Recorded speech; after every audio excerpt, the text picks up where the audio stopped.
యూజువల్‌గా లావుగా ఉన్న వాళ్ళల్లో మెటబాలిక్ సిండ్రోమ్ అంటాం. అంటే పొట్ట చుట్టూ ఊబకాయం ఉండడంతో వాళ్ళకి బీపీ, షుగరు, కొలెస్ట్రాల్ ఉండే అవకాశం ఎక్కువ ఉంటది.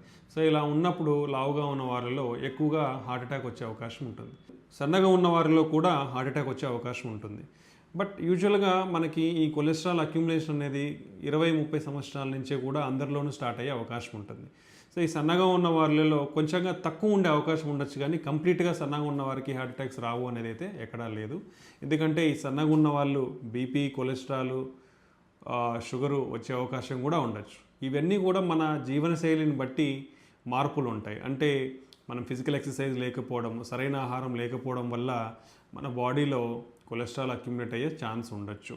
బీపీ, షుగర్ వచ్చే అవకాశం కూడా ఉండొచ్చు అనమాట. సో, సన్నగా ఉన్న వారిలో కూడా హార్ట్ అటాక్స్ వస్తాయి. కానీ కొంచెం లావుగా అంటే ఒబీస్‌గా ఉన్న వాళ్ళకంటే, లావుగా ఉన్న వాళ్ళకంటే కొంచెం తక్కువ ఉండే అవకాశం ఉండొచ్చు కానీ బట్ కంప్లీట్‌గా రావు అనేది అయితే ఎక్కడా కూడా లేదనమాట. కాబట్టి సన్నగా ఉన్న, లావుగా ఉన్న అందరూ కూడా హార్ట్ అటాక్ బారిన పడే అవకాశం ఉంటుంది కాబట్టి హెల్తీ లైఫ్ స్టైల్ అనేది చాలా ఇంపార్టెంట్. సో, మన జీవనశైలి అనేది చాలా ముఖ్యము.